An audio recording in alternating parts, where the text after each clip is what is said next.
उत्तर प्रदेश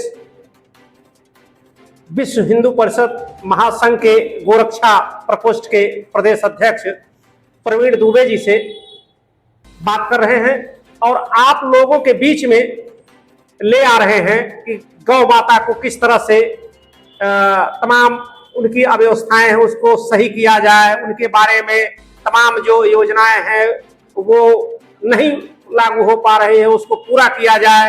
गौ माता किस तरह से जो रोड पर या तमाम लोग उपेक्षित हो रही है, कैसे घर में या उनकी जो पूजा हो रही थी भारत में उनकी जो मान्यता है उस तरह से पुनः लाने के लिए प्रयास है।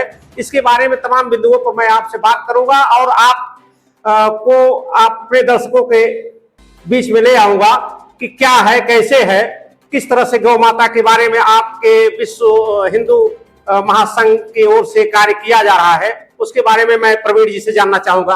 प्रवीण जी बताइए, गौ सेवा प्रदेश के अध्यक्ष हैं, उसके बाद आप ये गौ सेवा क्या गौ माता के लिए कार्य कर रही है, गौ के विकास के लिए क्या कार्य कर रही है, इसमें क्या क्या कठिनाई आ रही है, किसमें आप लोग सरकार से क्या आपको सुविधाएं मिल पा रही है या नहीं मिल पा रही है, शासन प्रशासन इस पर ध्यान दे रहा है या नहीं दे रहा है, इसके बारे में थोड़ा सा हमारे दर्शकों को बताइए और हमारे जो तमाम जो शासन प्रशासन के लोग हो उनको बताइए कि क्या सुविधा होना चाहिए, क्या असुविधा है।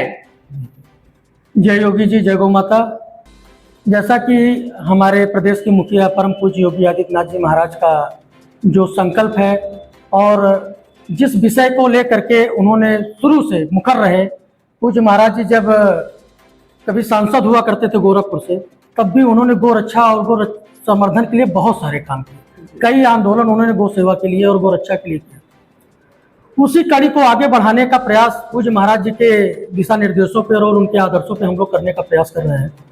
उसमें बहुत बढ़िया तरीके से तो नहीं कह सकते, लेकिन हाँ काफ़ी हद तक जन सहयोग मिलना शुरू हुआ है। बदलाव का छोटा सा एक किरण अब दिख रही है कि बदलाव मुमकिन हो जाएगा। अभी हम लोग बेसिकली काम कर रहे हैं कि अपनी जो गौशालाओं की परिस्थिति है जो वर्तमान की है वो किसी से छिपी नहीं है। इसको पूज्य महाराज जी भी जानते हैं और यहाँ के सारे अधिकारी जानते हैं। तो गौशालाओं को की स्थिति को सुधारने के लिए हम लोग कर क्या सकते हैं, अब विषय इसका है हम क्या कर सकते हैं। अच्छा, बुरा जो देखने में चला है तो इस तरीके से अगर उसको माना जाए तो वो बुराई देखने वालों ने बुराई देखी और उसमें से हम लोगों ने ये निर्णय किया है कि अब उन गायों को घर तक पहुंचाया जाए और उनका असली और मूल निवास है हमारा किसान। जो किसान के घर की गाय थी और उनके यहाँ के बछड़े थे, आज वो वहाँ पे नहीं है, इनका मूल आवास उनका है। तो इस वृद्धा आश्रम रूपी से निकाल के वृद्धा आश्रम से इन गायों को कितनी जल्दी हम लोग घर तक पहुँचाएं। और सरकार की जो गौशालाएं और भी चल रही हैं, जो अच्छी भी चल रही हैं, जिनमें अच्छा प्रयास भी किया जा रहा है, बदलाव वहाँ भी आ रहा है, तो उन गौशालाओं को स्वावलंबन की तरफ हम लोग ले जाएं। गौशालाओं को यह आवश्यकता न पड़े कि वो सरकार के ही सिस्टम पे निर्भर हो, उनकी अपनी भी एक आय का स्रोत बने, जिसमें हम लोगों ने सबसे पहले निकाला है कि गौ उत्पाद।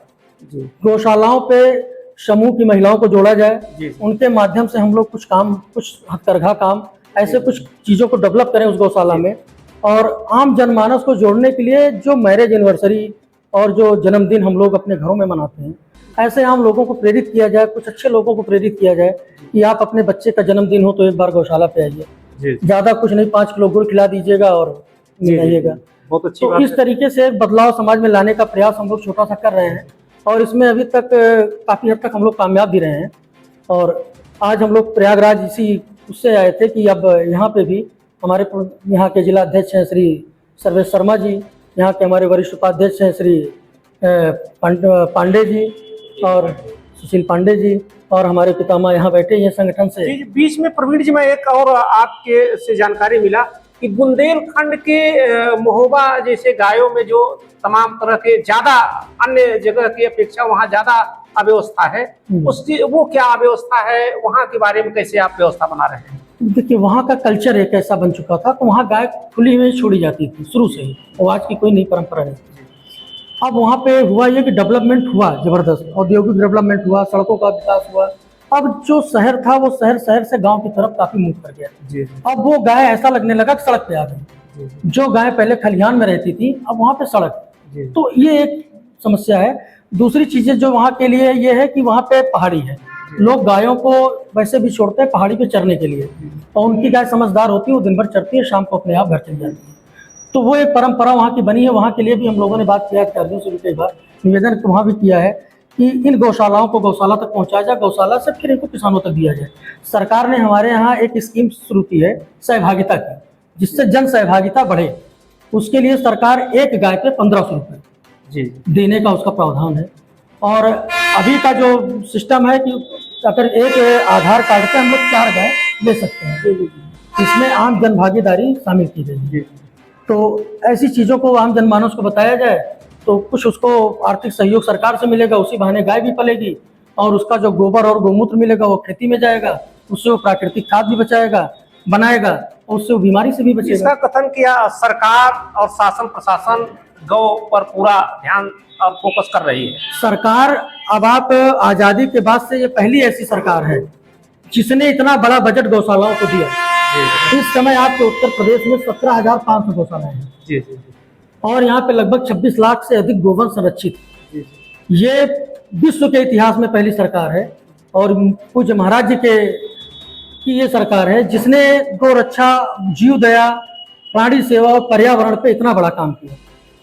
सरकार से और आप क्या अपेक्षा रखते हैं, शासन प्रशासन से क्या अपेक्षा रखते हैं? सरकार से अपेक्षा आम जनमानस को सदैव रहेगी, होनी भी चाहिए। सरकार से अपेक्षा है कोई नहीं है, हम लोगों की जो अपेक्षाएं हैं कि सरकार अपने तरीके से पूरी तरीके से उसने पूरी तरीके से काम हो रहा है सरकार का, उसको हमें आम जनमानस को बताने की आवश्यकता है कि आपका अधिकारी है, ये चीज सरकार दे रही है, इसको आप ऐसे करिए।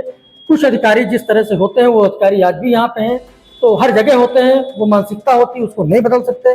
तो जो लोग गुमराह हो उनको अच्छे मार्ग पे लाए और गौ सेवा के प्रति प्रेरित करके गौशाला तक पहुंचाए। इसी के साथ मैं विश्व हिंदू महासंघ के प्रदेश गौरक्षा प्रकोष्ठ के प्रदेश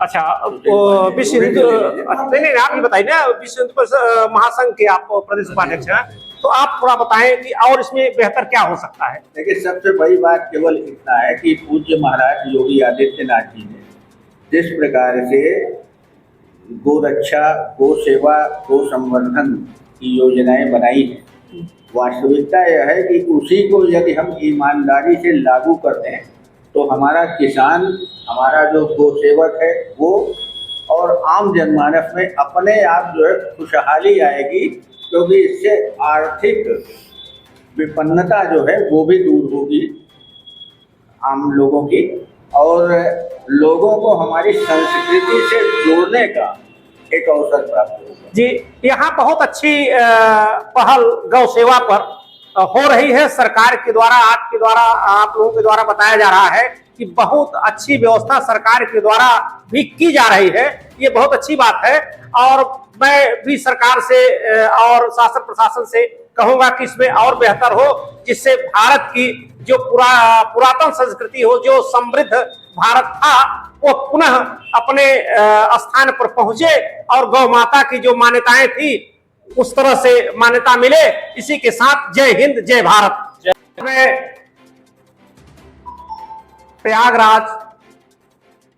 प्रयागराज को कह लीजिए स्मार्ट सिटी में जिस तरह से पशुओं के देखभाल या पशुओं को, उसी में गौ माता को प्रयागराज नगर निगम की ओर से किया जा रहा है, वो एक अनोखी पहल है। यहाँ गौ सेवा के बड़े प्रदेश के पदाधिकारी भी हैं।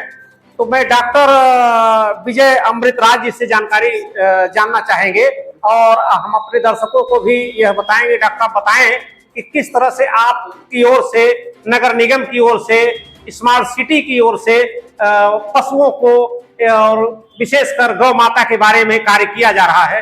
डॉक्टर अमृत राज जी बताएं। नमस्कार, मैं डॉक्टर विजय अमृतराज, पशुधनाधिकारी प्रयागराज नगर निगम से। प्रयागराज नगर निगम सीमा अंतर्गत जितने भी लोग अपना गौ पालन कर रहे हैं या अन्य कोई भी पशुपालन कर रहे हैं, इवन कोई जो है कुत्ता भी कोई पालन कर रहा है, कोई गौ पालन कर रहा है, कोई भैंस रख रहा है, तो सभी से एक तो मैं सादर अनुरोध करना चाहता हूं कि सबसे पहले तो अपने पशुओं को, समस्त पशुओं को बाहर खुला ना छोड़ा करें। अगर आपके पास पशु हैं तो उनको संवेदनशीलता के साथ में घरों के अंदर रखें, क्योंकि ये बाहर छोड़ने से हमारा भी नुकसान होता है और पशुओं का भी नुकसान होता है। जैसे नगर निगम की तरफ से लगातार कहीं कोई समस्या आती है, जैसे कोई घायल पशु होते हैं या बीमार पशु होते हैं, तो उनको तत्काल अगर शहर से कहीं भी कोई किसी द्वारा फ़ोन किया जाता है या सूचना मिलती है, तो तुरंत हम अपनी रेस्क्यू टीम से कम्युनिकेट करके उनको संरक्षित करवाते हैं, उनको सब सारी सुविधाएं, इलाज की व्यवस्था करवाते हैं।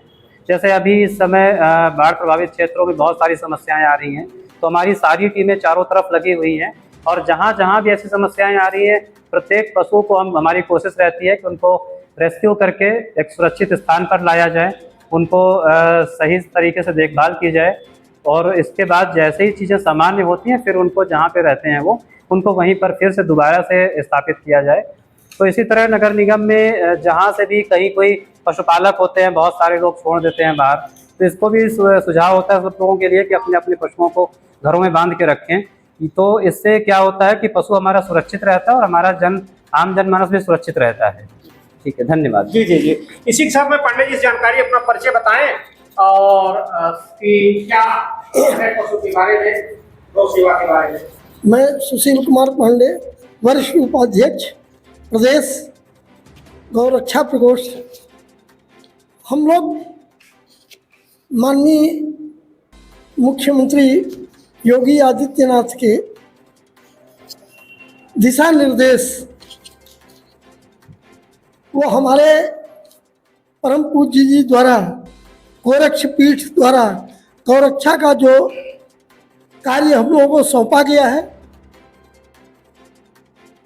लगातार हम लोग उस पर कार्य कर रहे हैं।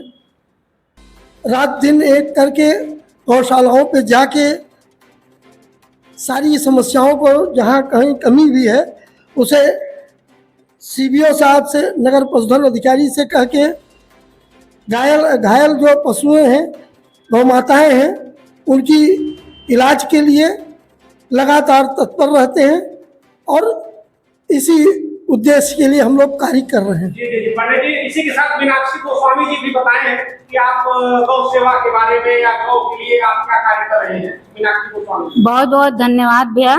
मैं मीनाक्षी गोस्वामी, विश्व हिंदू महासंघ गौरक्षक प्रकोष्ठ से मैं महानगर की अध्यक्ष बनाई गई हूँ और मेरे अंदर जो भी देखा है भैया दुबे जी ने या अमित भैया ने कि दीदी के अंदर ये भावना है कि गौ के प्रति या हिंदुत्व को आगे बढ़ाने का इनके, तो वही भावना को लेके अगर मुझे ये दायित्व दिया गया है, मैं बहुत सौभाग्यशाली हूँ और ये गौ माता का मुझे मिला और सब जगह मैं जागरूक कर रही हूँ कि गौ माता को किस तरह से। और फिर सबसे बड़ी बात है, हम जो समूह की महिलाएं हैं उनको आत्मनिर्भर बनाने का कार्य करूंगी।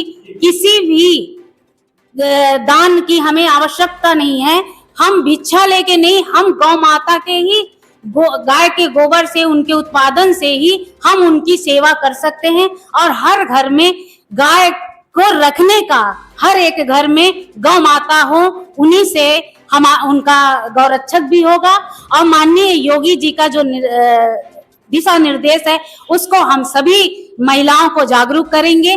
बहुत बहुत धन्यवाद भैया, बहुत बहुत अच्छा लगा। बड़ा अच्छा है कि गौ सेवा के साथ साथ एक समूह की भी सेवा हो रही है, उसके माध्यम से विकास की बात हो रही है, ये बहुत अच्छा कार्य है। भाई साहब बताइए, अपना परिचय बताएं और गौ सेवा के बारे में आप भी बताएं। मेरा नाम उदय प्रताप सिंह है और इस चर्चा में काफ़ी देर से बैठा हूँ और निसंदेह गाय हमारी माता है, हमें पालना चाहिए। और जैसा कि जायसवाल जी ने बताया कि गौमूत्र से दवाएं बनाई जा सकती हैं, तो ऐसी कोई योजना बने जिसे लोग पालते हैं तो पेशाब को इकट्ठा करें, कोई उसको खरीदने वाला हो।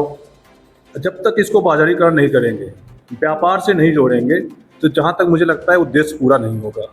तो गाय को पालना है, उससे आय भी कैसे बने, इसकी ज़रूरत है हमको। जी जी जी, बड़ा अच्छा आपने गौ के बारे में बताया। भाई साहब आप भी बताएं, क्या गौ सेवा के बारे में आप क्या बताना चाह रहे हैं लोगों को, दर्शकों को या गौ सेवकों के लिए। मेरा नाम अंबर पांडे, मैं प्रयागराज गौ रक्षा प्रकोष्ठ से महामंत्री हूँ और गौ रक्षा के बारे में सबसे पहले मैं लोगों से ये कहना चाहूँगा, मैं ब्राह्मण होने के नाते सबसे पहली चीज़, ब्राह्मण अपने कर्मों से अनभिज्ञ हो चुका है। जिस दिन ब्राह्मण जागरूक हो जाएगा उस दिन मैं हर सनातनी, हर हिंदुओं के लिए आगे आकर के सबसे मैं कहूँगा और सबको मैं एक बार जागरूक करना चाहूँगा, जिस दिन ब्राह्मण एक हो जाएगा, ब्राह्मण जागरूक हो जाएगा, उस दिन हर सनातनी, हर हिंदू गौ रक्षा में लग जाएगा, गौ की सेवा में आगे बढ़ जाएगा। बहुत अच्छा, बहुत धन्यवाद, बहुत धन्यवाद। आप बताएं कि गौ सेवा और गौ सेवा के माध्यम से समाज का विकास और देश का विकास। मैं सर्वेश शर्मा, जिला अध्यक्ष गौरक्षा प्रकोष्ठ प्रयागराज। हम गौ माता की सेवा अब करने से ज़्यादा हम उसको, उनके जो दूध निकाल कर लोगों ने व्यापार शुरू किया है, अब उसको गौ माता को छोड़ दिया जाता है हमारे यहाँ मार्गों पर, सड़कों पर, जिससे दुर्घटना होती है, उनकी देख रेख नहीं हो पा रही है। और जो व्यक्ति हमारे यहाँ उनकी सेवा करना चाहते हैं, उनके पास इतनी आय नहीं हो पा रही है कि वो उनकी सेवा कर सके। तो हम ये चाहते हैं, हम लोगों को जागरूक करें कि गौ माता की सेवा से ही हम उनका भी विकास कर सकते हैं और अपना भी विकास कर सकते हैं। हम उनके गोबर का इस्तेमाल कर सकते हैं, हम उनके गौमूत्र का इस्तेमाल कर सकते हैं, हम उनके दूध का इस्तेमाल कर सकते हैं। पनीर, दूध, दही सभी चीज़ें बनती हैं।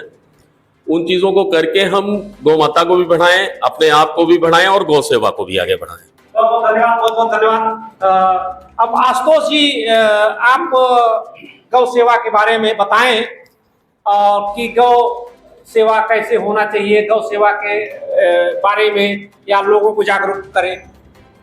मैं आशुतोष जायसवाल, विश्व हिंदू महासंघ गौरक्षा प्रकोष्ठ से उत्तर प्रदेश महामंत्री के पद पर हूँ। गौ सेवा करने के लिए हमारे पास बहुत सारे साधन हैं जिससे हम गौ सेवा कर सकते हैं। जैसे किसान जो हमारे यहाँ के हैं, अपनी पराली, अपना भूसा जला देते हैं। उस पराली और भूसा को अगर गौशाला तक पहुँचाने का प्रबंध करके गौशाला पहुँचा दें तो हमारी गाय माता का भरण पोषण हो सकता है। गौशाला चलाने वाले जितने भी संचालक हैं, अपने गांव में उसको प्रमोट करें, किसानों तक ये मैसेज पहुंचाएं कि जो आप जला दे रहे हैं गौ माता का आहार, उसको नहीं जलाएं और उसको गौशाला तक पहुंचाने का प्रबंध करें। अगर कर सकते हैं तो, नहीं तो गौशाला जो संचालक है उसको बताएं, वो उसको वहां से उठवा ले, तो उसके पास भूसा और पराली की समस्या खत्म हो जाएगी और हमें किसी तरीके की कहीं दान की जरूरत नहीं होगी और सब हमारे सहयोग से, हमारे गांव के किसान सहयोग करके हमें पहुंचा देंगे। धन्यवाद जी। इसी के साथ मैं आज का कार्यक्रम यहीं पर रोक रहा हूं और गौ सेवा के सभी पदाधिकारियों को, सभी सम्मानित सदस्यों को और गौ से जुड़े सभी लोगों का धन्यवाद देता हूं। जय हिंद, जय भारत, जय गौ सेवा।